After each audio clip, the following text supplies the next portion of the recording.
ఈరోజు ములక్కాడ పప్పుచారు చేస్తున్నానండి. అది ఏ విధంగా చేయాలో చేసి చూపిస్తానండి. దాంట్లో కావాల్సినవి కట్ చేసుకుందామండి.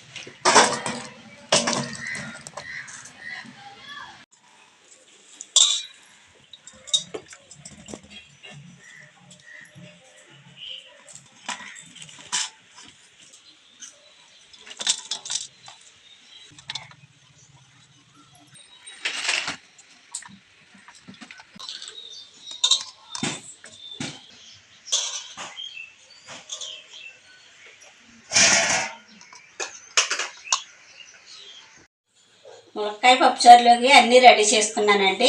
టమాటాలు 2 అండి, ములక్కాయలు అండి, 2 ఉల్లిగడ్డలు అండి, 4 పచ్చిమిరపకాయలు అండి. ఇవన్నీ రెడీ చేసి పెట్టుకున్నానండి. ఇప్పుడు పప్పు తీసుకుందామండి. 2 గ్లాసులు పప్పు తీసుకుందామండి.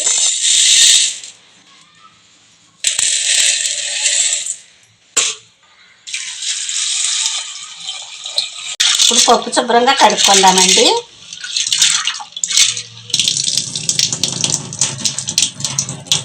పప్పు కడిగేసుకున్నానండి. ఇప్పుడు కట్ చేసి పెట్టుకున్నవన్నీ కూడా దీంట్లో వేసుకుందామండి. ఇదిగోండి ముందుగా కోసుకున్న పచ్చిమిరపకాయలండి, అలాగే టమాటా కూడా వేసుకుందామండి, అలాగే ఉల్లిగడ్డలు కూడా వేసుకుందామండి. కొంచెం తాలింపులో ఉంచుకుంటారండి, ఉంచుకుని సగం వేద్దామండి. అలాగే ముందుగా కట్ చేసి పెట్టుకున్న ములక్కాయలు కూడా ఇప్పుడు వేద్దామండి. పప్పు ఉడకడానికి సరిపడగా నీళ్లు పోసుకుందామండి.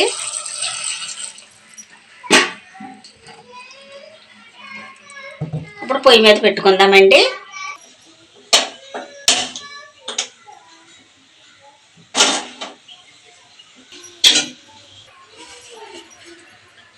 పప్పు అలాగా ఉడకనిద్దామండి.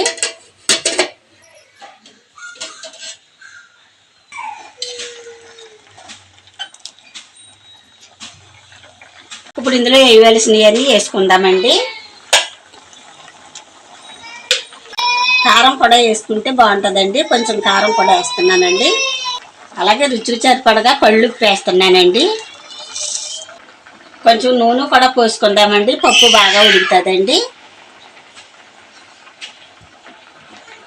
అలాగే కొంచెం కరివేపాకు కూడా వేసుకుందామండి.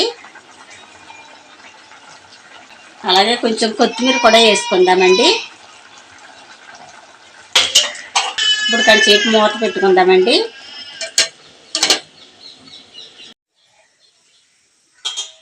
చిన్న నిమ్మకాయ అంత చింతపండు తీసుకున్నానండి. ఈ చింతపండు నానబెట్టుకుందామండి పప్పులోకి.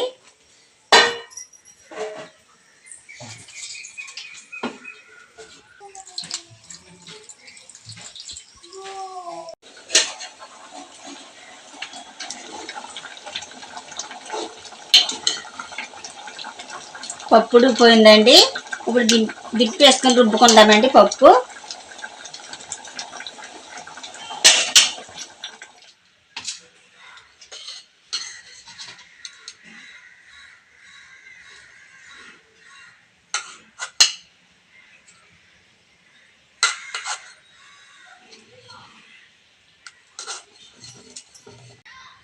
పప్పు రుబ్బుకునే ముందండి ఈ ములక్కాయలు తీసి పక్కకు పెట్టుకోవాలండి, లేకపోతే రుబ్బేటప్పుడు ఇవి నలిగిపోతాయండి.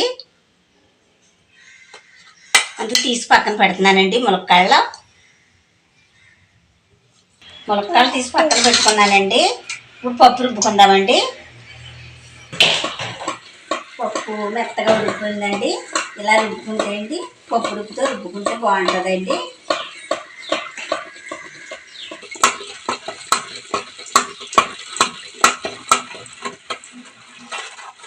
పప్పు రుబ్బేసానండి. ముందుగా తీసి పెట్టుకున్న చింతపండు పులుపు ఉంది కదండి, ఆ పులుపు వేసుకుంటామండి. ఇప్పుడు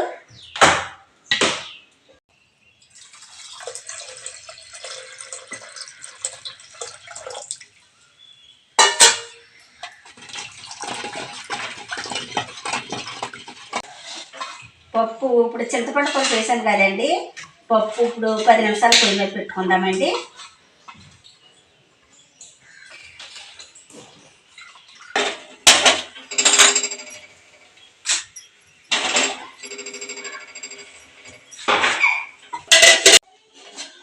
చింతపండు పులుపు వేసాను కదండి, కొంచెం మరుగుతుందండి.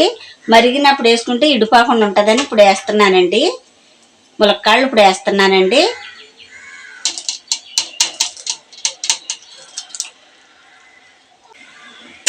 కొంచెం సేపు అలా మరగనిద్దామండి, మూత పెట్టుకుందాం.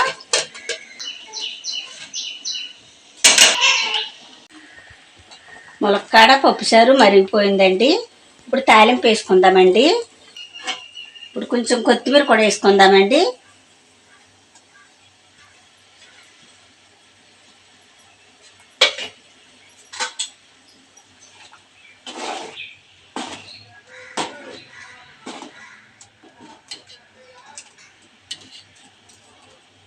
ఇప్పుడు తాలింపు వేసుకుందామండి.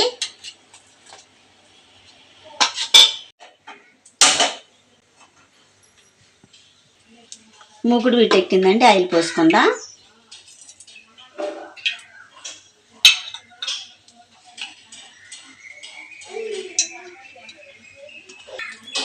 ముందుగా కోసి పెట్టుకున్న ఉల్లిపాయ వేసుకుందామండి.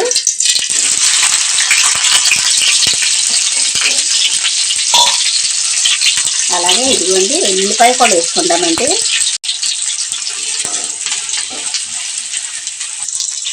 అలాగే ఎండుమిరపకాయలు కూడా వేసుకుందామండి.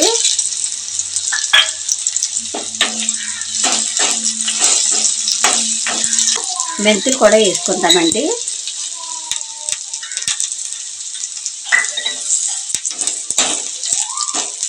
కొద్దిగా ఆవాలు కూడా వేసుకుందామండి.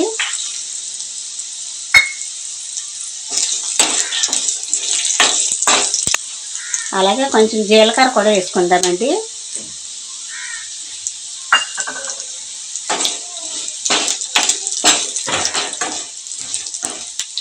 అలాగే కొంచెం కరివేపాకు కూడా వేసుకుందామండి.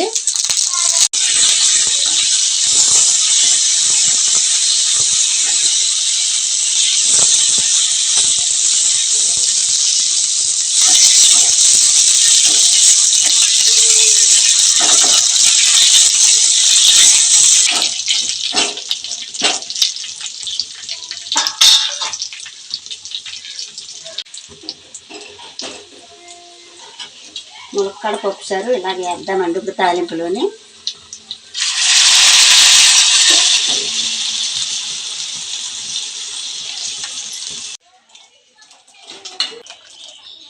ములక్కాడ పప్పుచారు తయారైపోయిందండి.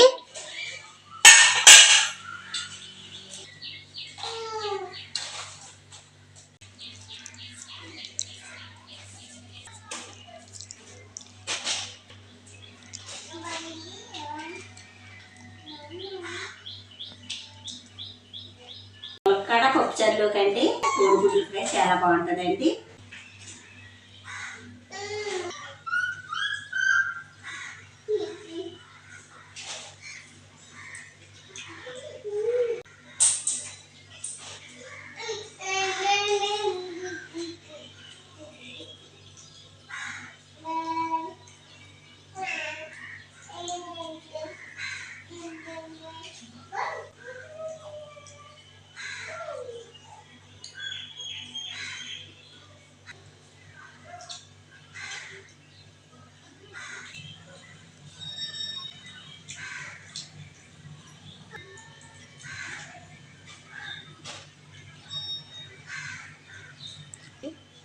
చాలా బాగా కుదిరిందండి, చాలా బాగుందండి ములక్కాడ పప్పుచారు.